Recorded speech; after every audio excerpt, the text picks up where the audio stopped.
Good afternoon. Welcome to you all to Quentin United Church of Christ on this rainy, cold day. But that's not why we're here. We're here because it's sunny in our hearts because of Anne. That's why we just played You Are My Sunshine. We have come from near and from very far to be here. We have come as family, as friends, as colleagues, as students, as folks who have been touched by this very special life. We come today because we witness how good it is when love prevails, how good it is when the sacredness of life is at work among us. That's my sermon for today. You get no other sermon from me. We come because we have so many memories, all the stories that can be told. But we don't have time for all of them, but we have time for some of them. This is what we've said to the whole world. Anne L. Boyer, 77, of Cornwall, passed away on Wednesday, November 1st, 2023, after a courageous battle with pancreatic cancer. The average person diagnosed with pancreatic cancer lives for about 1 year after diagnosis. However, Anne was no average person, and she kept fighting for 2.5 years, proving you can take the runner out of the marathon, but you can't take the marathon out of the runner. Anne had 0 quit in her, and she ran out the clock. Was she a fan of the Eagles by any chance? Steelers. Anne was born on June 4th, 1946, in Northampton, PA. As a pastor's kid, yes. Anne moved around a lot. Her family finally settled in Leola, Pennsylvania, where she lived with her parents, Elwood and Anna Heisler, her 2 big brothers, Gordon and Ken, and her little sister, Carol. Anne quickly began amassing her fan base. Her many lifelong friends are a testament to her ability to connect with others. She attended Conestoga Valley High School, where she earned the Junior Varsity Award in field hockey in 1963. In 1964, she left Pennsylvania for the greener pastures, or rather the horse-filled pastures of Eastern Kentucky University, where she played field hockey, volleyball, and basketball. She returned to Pennsylvania to start her vocation as a physical education teacher and coach at Cedar Crest High School in 1969. In 1975, Anne discovered her sporting passion when she began running competitively. A day did not pass without Anne lacing on her sneakers and getting in a 5 to 20 mile run. She attributed running to not only maintaining her physical fitness, but also nurturing her mental strength. Throughout her almost 5 decades of service to the Cornwall-Lebanon School District, Anne left an indelible impact on countless lives with her quiet yet ever-present support and kindness. A former co-worker fondly recalled, "She was so kind to me during my first year at CCHS, when I did not know anyone." A former student echoed the sentiment, declaring Mrs. Boyer was an icon at Cedar Crest High School. At a time when women's sports and female coaches were a rarity, Anne, along with her friend turned coaching partner Chris Horst, ignored the critics who questioned whether women were qualified to coach boys. She said, "I had worked with boys a little before as a club coach, but I'd never coached them at the high school level," as she explained what hurdles she faced founding the cross-country program at Cedar Crest. I wasn't sure how it was going to go, but once we got started, I didn't have any problems. They followed the rules I set up. Her coaching record speaks for itself, with a 269 to 136 record as the boys coach and a 244 to 128 record coaching the girls team. In recognition of her coaching record, she was inducted into the Lebanon Valley Sports Hall of Fame in 2003. Her influence extended into the classroom and was recognized by the Lebanon County Educational Honor Society in 1993, 1995, 1997, and 2000, and inducted as a lifelong member in 2004. Though Ann was proud of her accomplishments, when she talked about her life, she didn't mention her awards, recognition, or barrier breaking. She talked about the students she loved and the fun they had together. The support she provided to her students was reciprocated, and her influence continued to expand her devoted following. During 10th grade, she says, I had to choose between playing field hockey or giving cross country a try.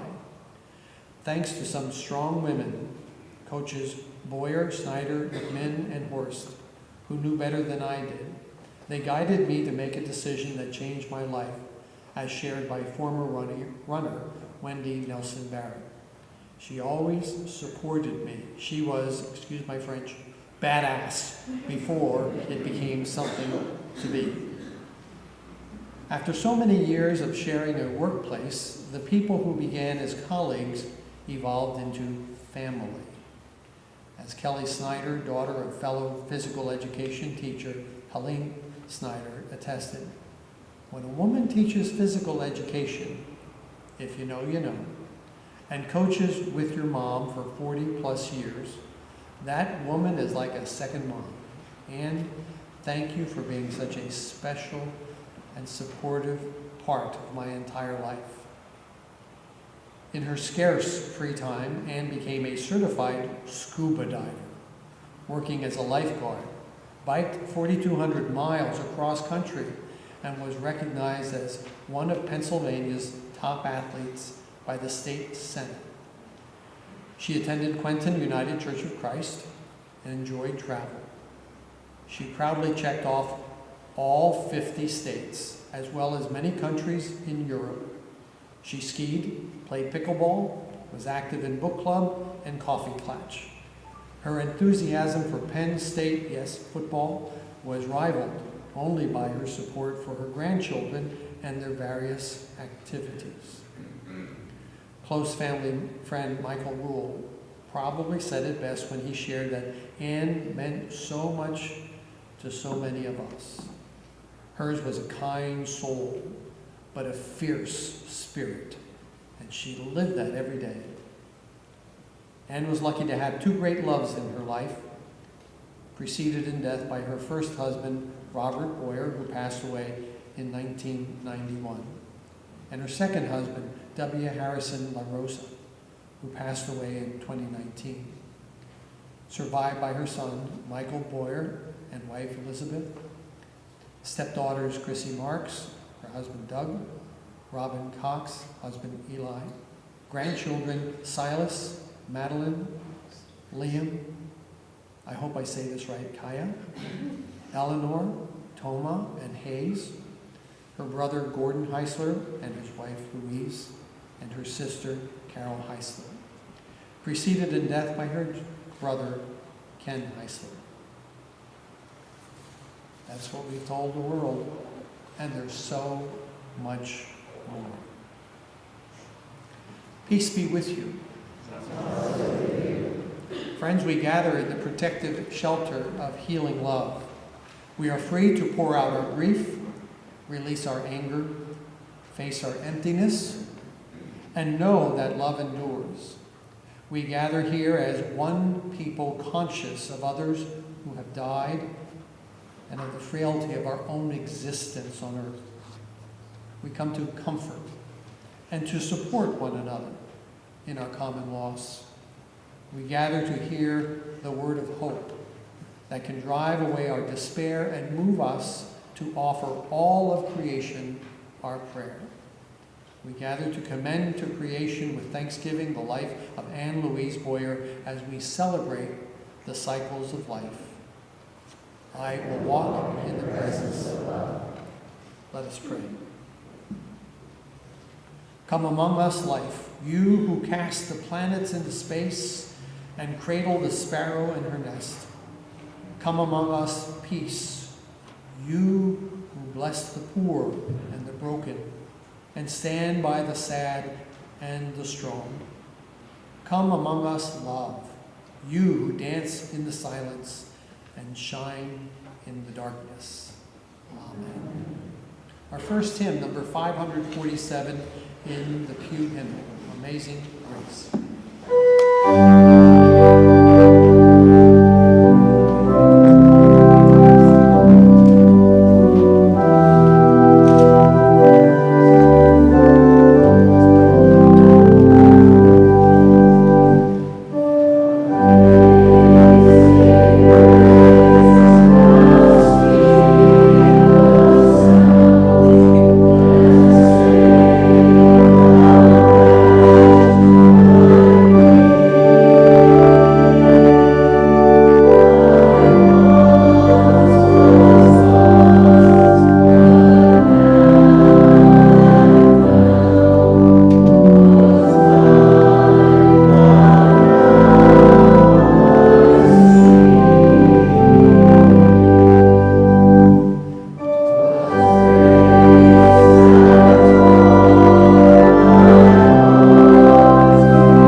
several persons participating in the service and sharing parts of it. And these two readings, Psalm number 23, will be read by Silas Cox, and Prayer of St. Francis by Chrissy Marks.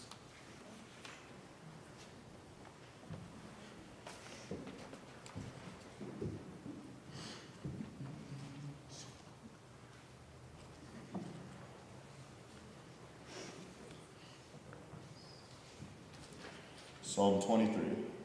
The Lord is my shepherd, I shall not want. He makes me lie down in green pastures. He leads me beside still waters. He restores my soul. He leads me in paths of righteousness for his name's sake, even though I walk through the valleys of the shadow of death. I fear no evil, for thou art with me. Thy rod and thy staff, they comfort me. Thou preparest a table before me in the presence of my enemies.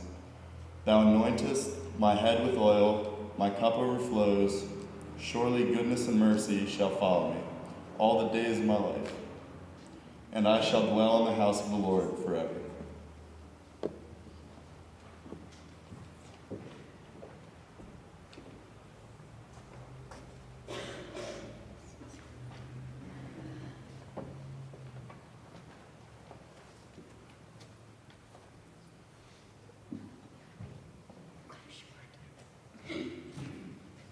Lord, make me an instrument of thy peace.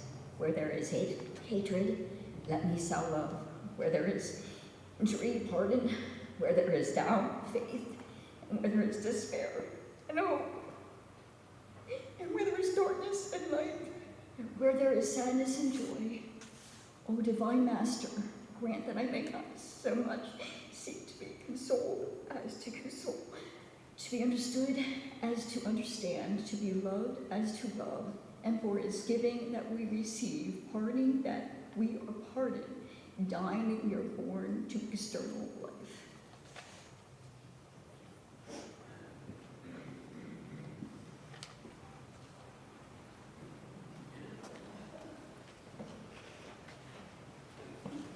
Hymn number 733, Great is Thy Faithfulness. 733.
question.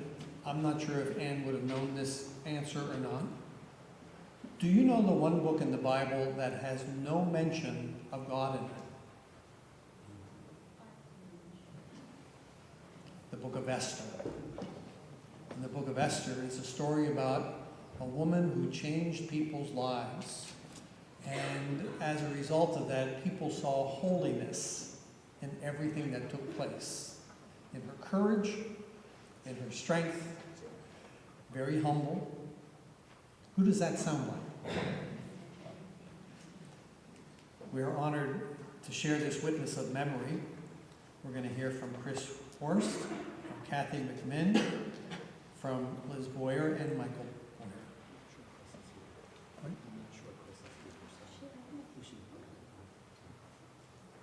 Chris, would you be ready?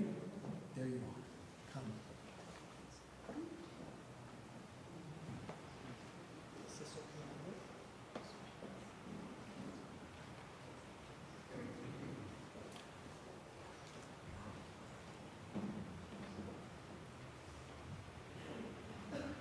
Hi, everyone. Everyone here has been touched by Ann Boyer. Some knew her as Ann Heisler, Boyer, LaRosa, Annie B., but we all knew her. I need notes because I can't hold it together, I think. So, we are all either family, friends, adopted family, students, colleagues, athletes, and in the past couple years, you might have been a pickleball player with a fierce opponent against you. She fell in love with that game and continued playing even while she was having chemo treatments.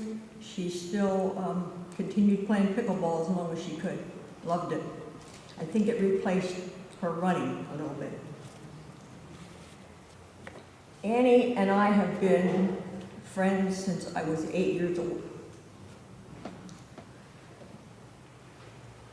Her family moved into my little town in Lancaster County because her father became our minister. So we were best buds from 8 years on up.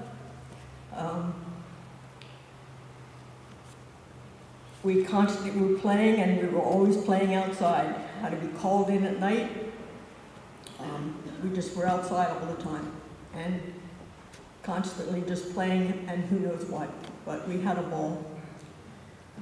Her favorite treats back then were vanilla milkshakes and red licorice, and that still holds true today. I could not get her to switch to any other flavor but vanilla. So vanilla milkshakes and red licorice. If she stayed for dinner at our house, my mom always made liver. Because she loved liver. And that was my night to have peanut butter and jelly sandwiches. We didn't see each other as much throughout high school. She left for college. Then she got a job, and then during that time, I left for college. So the 4 years was not a lot now, but back then it was a gap. So we lost contact sometimes, but not really. She was one place, I was another. And then suddenly I got a job at Cedar Crest also. So we became a lot closer again, a lot just from distance, from being in college and then coming here again for my job. We became a lot closer. I have many memories. I will share just a couple, but most of them, the cherished ones that I remember, had to do with money. We decided we were going to race And so we would train hill workouts, speed workouts, and then some 20-mile runs because we decided we're going to marathon maybe. So we would go out on 20-mile runs, and 20 miles is a good distance, and a lot of bonding, a lot of talking. So we connected again with racing. Our first race was the Harrisburg Marathon. Our first marathon was the Harrisburg. We both completed it, and we became hooked. We were marathoners. Anne has visited all 50 states, which is awesome, and I had the opportunity to go along on the last two, which was Oregon and South Dakota. I joined she and Harrison, and we went to Portland and Bismarck. On those trips, we became donut connoisseurs. If any of my students are here, they probably remember I told them one of the worst things you can eat is a donut. However, we were at a craft show, and we kept smelling this aroma, and we were like, what is that? And then we saw some people walking around with these pink boxes. And so we went up and said, what do you have? And they had these donuts, phenomenal donuts, decorated with anything you could think of. And we hunted down the place. It was called Voodoo Donuts. The donuts came in little coffins. That's the box with a little coffin. But Voodoo Donuts. And from then on, we just started looking for donut shops. Every time we went somewhere, we would go and look for a donut shop. We found one in Bismarck when we were there, and that one was called Bear Scat. And I should have a picture to put up for you. It's the donuts look like bear scat. So they were chocolate and just looked like a little pile of poop, but they were good. So donut connoisseurs we became. My life has become very different now.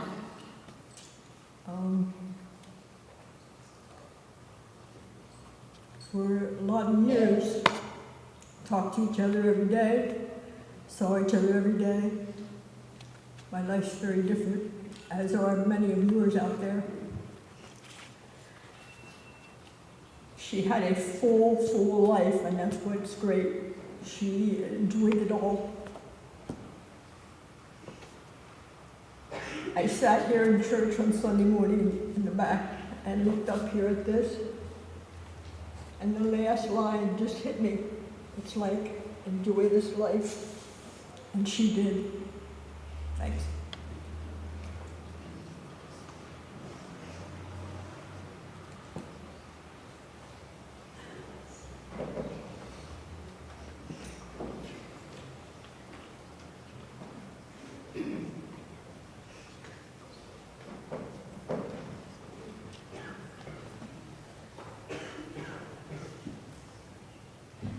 Good evening. I've known Anne not as long as Chris, but for 55 years. She was my tennis coach, teacher, colleague, and really, really close friend. If those PE office walls could talk. My favorite thing about Anne was that she was always in. Whatever you wanted her to do, she was always in. She hated golf, but if we needed a fourth, she played, and she brought her purple clubs. And I don't know if any of you know this, Anne liked the Today Show, and this morning Al Roker had a purple flower on and a purple tie. Coincidence? I don't know. So she was always in. Let's go skiing at Blue Marsh and jump the fence. She was in. Some of you, a couple of you reminded me of that earlier today.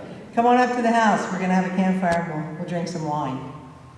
She was in.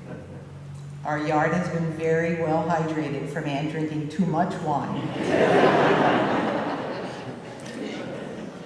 Ann was easy to love. She was easy to love. Seeing so many of you here is no surprise because you all loved her and she loved all of you so much. Michael asked me to continue to read some of the condolence messages that he received on social media, so I highlighted a few and I'll continue with that. From Melissa Coomer, a former student, she said, "Your mom, thank you for sharing her with the rest of us for your entire life. She had the capacity to take us all in and mentor what has to be thousands of young adults and still be an incredible mom to you. I can only imagine the heavenly reunion between her and Snides." That would be a good one. From Beth Ann, former friend, "She was a special lady. Lots of people have wonderful memories of time spent with Ann that have become even more precious." From Kim Mushino, an old-time student, "She absolutely did give us so much to remember. I owe her a lot for her mentorship." You heard the one from Michael Rule. Ann loved the Rule family so much, and that was a nice tribute to her from him. From Tracy Kaufman, "She was one special lady. So thankful my daughters got to have her as a coach. She truly made a difference in their lives and mine." From Michelle Howard, a member of Quentin UCC, "I have so many fond memories of your mom, especially those involving your dad, you, and the Quentin UCC Youth Fellowship gang. She was an amazing woman and will be missed by many." And just a couple more from Jen Nelson Bossert, former Cedar Crest athlete. "Your mom was a special lady that impacted my life in so many ways. I know she was greeted in heaven by some very special people." And finally, from Carol Sullivan, whose husband is now dealing with pancreatic cancer, a teacher friend. "Your mom was one of a kind.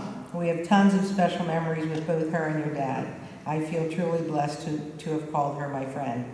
Unfortunately, we also share a special bond, a kindred spirit, as I visited her at ABBCI while Ted was also receiving the same treatment via the same doctor with the same disease. Grateful to have visited briefly on Thursday. Rest now, Ann. You have certainly earned it." There are hundreds more of these, many of them written by you. So thank you all for being here. Love you, Ann.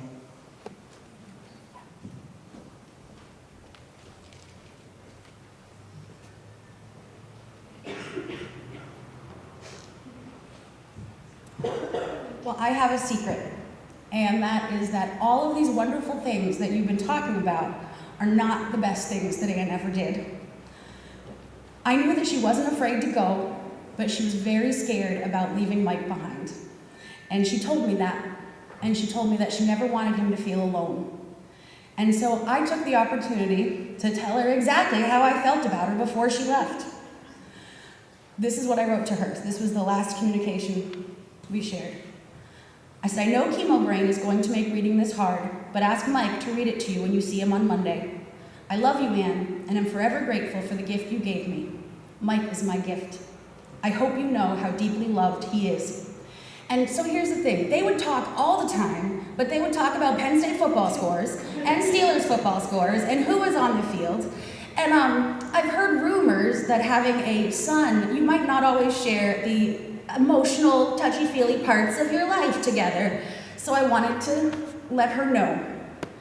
I said, "You know, things haven't always been perfect between us, but they have been so good for a long time now.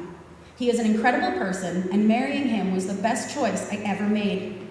I don't know if he ever told you, but when he first asked me to marry him, I said no. I had been told by 3 different doctors that I wouldn't be able to have children, and I knew that Mike wanted a family. He told me that he knew we were going to have a family and that we were meant to have a family together. He knew better than the doctors. Maddie and Eleanor, our children, are meant to be here.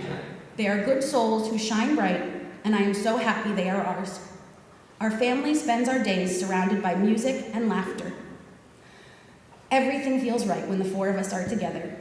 On our long car drives, we usually turn on a soundtrack of a Broadway musical and sing the entire thing together. We bring each other outside on beautiful nights to look at the moon. We cook together and have created family traditions like pasta carbonara on Valentine's Day and family pajamas for Christmas. We read together. We read The Old Man and the Sea out loud to each other sitting around a campfire as we sat in between a grove of walnut trees. And every once in a while, a walnut would drop out of the tree. And we joked that we didn't know Mike would need to bring his hard hats for our family camping weekend. Every Christmas Eve, we read The Night Before Christmas. And I'm currently, this is my new entertainment, I'm currently trying to read the entire Bible in 365 days. And one of my favorite things to do is to make Mike laugh with my renditions of stories told in Sunday school versus what the Bible actually says. Mike loves to make me laugh too, and he is quite good at it. His efforts in his career are deeply appreciated. It isn't easy traveling as much as he does, but when he walks through the door, we all cheer and greet him with hugs. We let him know how much we love him. We love him being home, but we also support his need to travel. His efforts have afforded us a truly lovely lifestyle. Mike is adventurous, spontaneous, easygoing, funny, supportive, and hardworking. We get along like gangbusters and can entertain ourselves for hours with our jokes and stories. He will never be alone.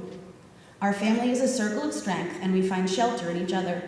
As we prepare for you to move out of the circle, you will never be far from us. The girls love telling stories of the fun things you have done together, like going to Chocolate World, decorating pumpkins, and running up the stairs in front of the Art Museum in Philadelphia. They love playing cards and dominoes, and that's only because of you, because I hate them. They only cheer for Penn State.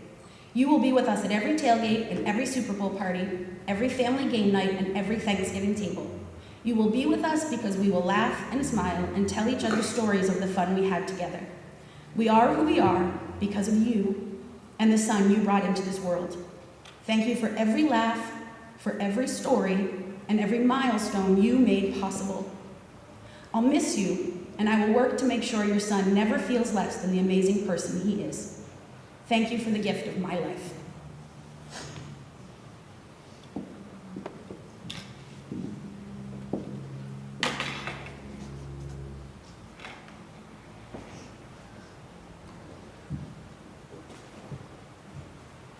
Age is catching up to me, so I am blown away, and I'm not surprised by the number of people here, and I can't thank you enough. Thank you enough for the love that you have given to my family and to my mother over the number of years.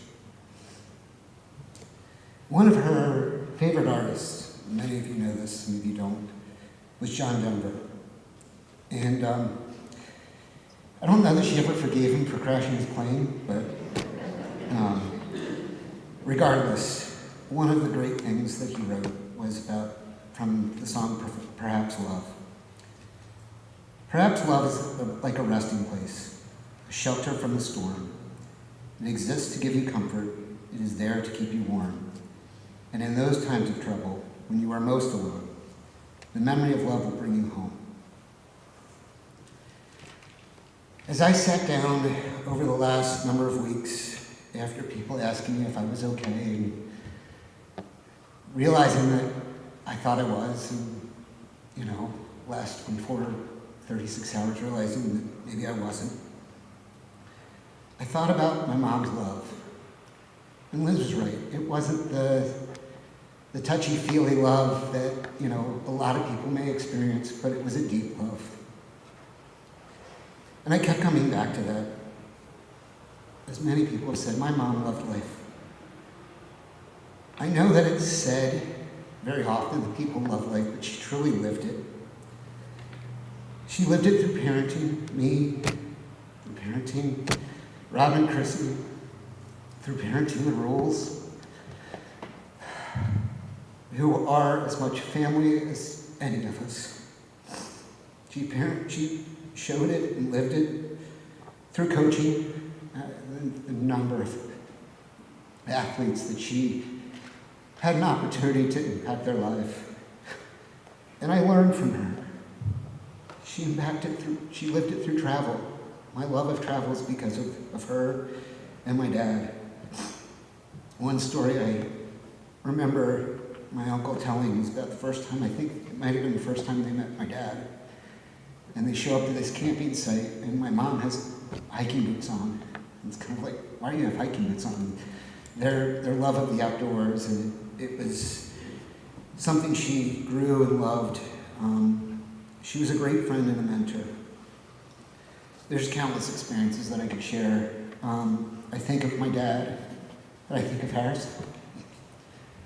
Many people that knew my mom from Cedar Crest may not have known Harrison, but Harrison was in my life as long as my dad was.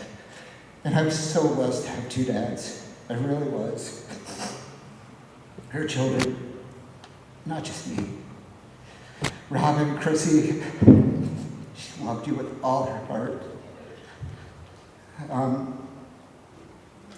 The Rules, Matt, Mike, Mark, Kate, she loved you as her own as well.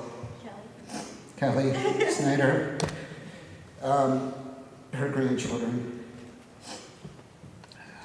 She always was telling me about going to events, seeing them grow, seeing them become the people that they're going to be.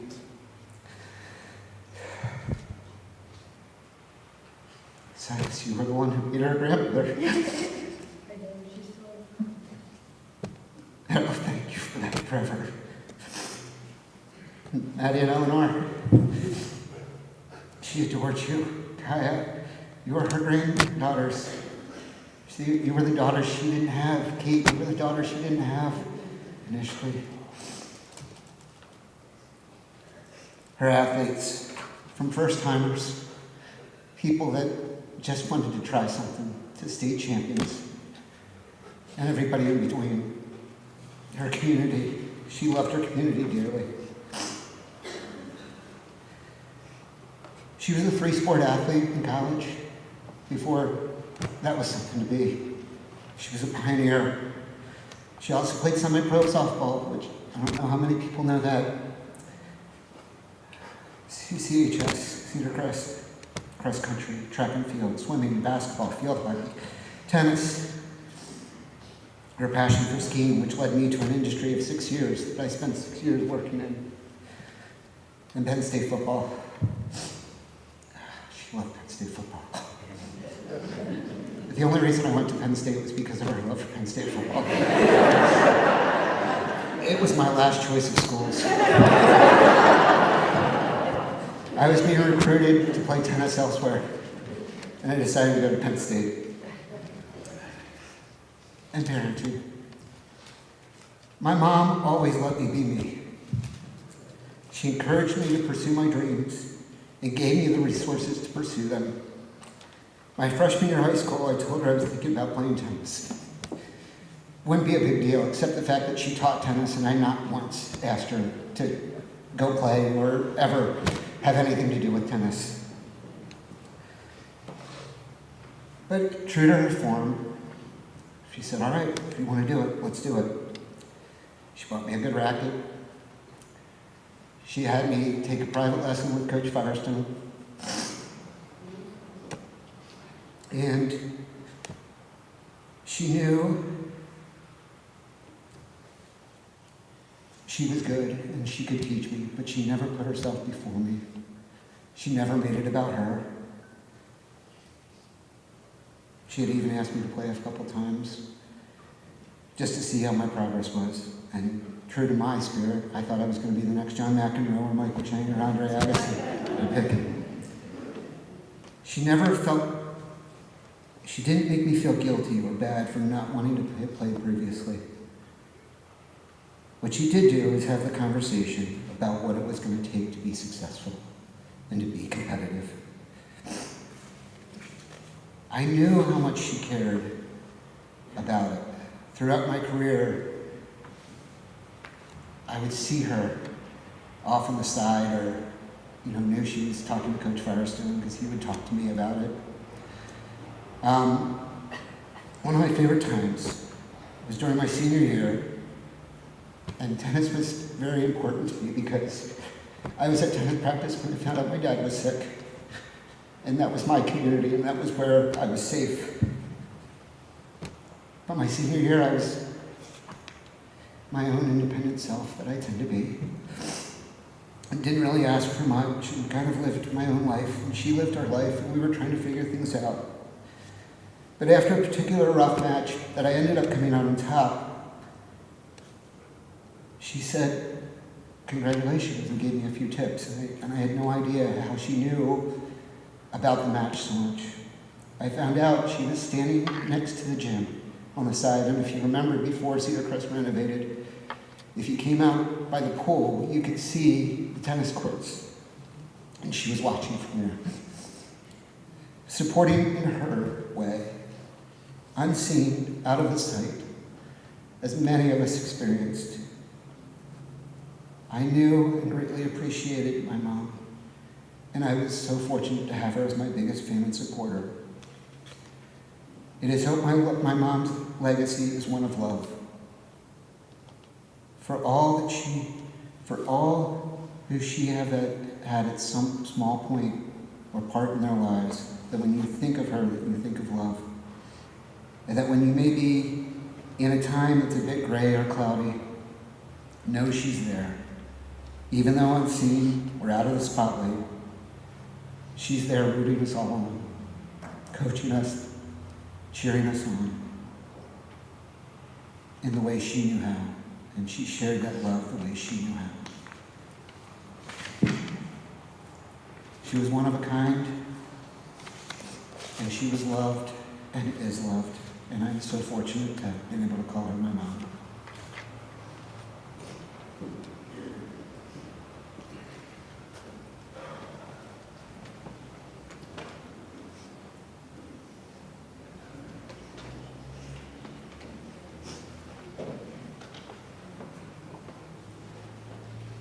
The Lord be with you. Let us pray.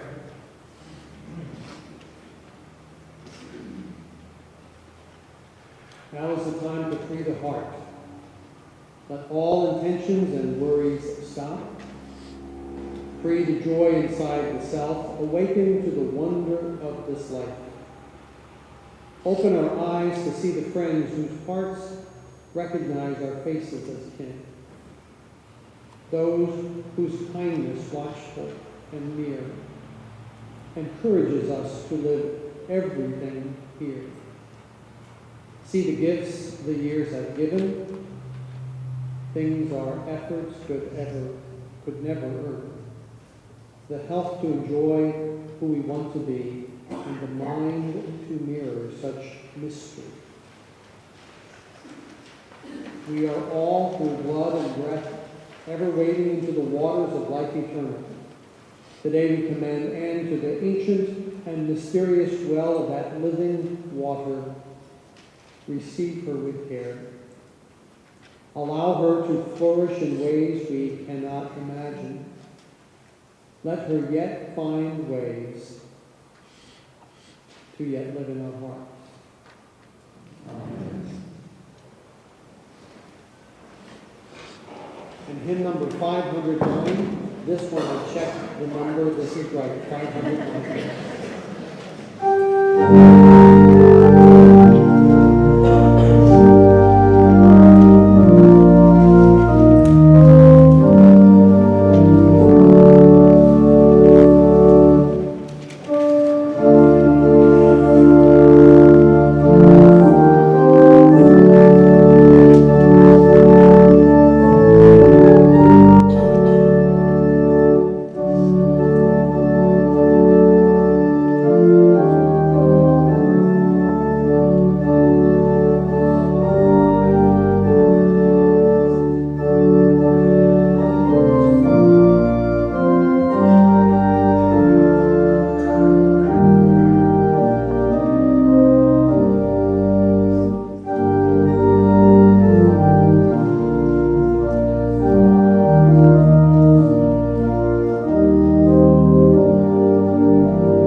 for your attendance here. Thank you for all the expressions of sympathy that you have shared with them. We welcome you to stay afterward. We have a meal prepared down in the hall. And as you're able, come join the time of storytelling, mutual support, and love. For all who seek love, may love go with you. For all who embrace life, may life return your affection. For all who seek a right path, may a way be found. And the courage to take it step by step.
Yeah.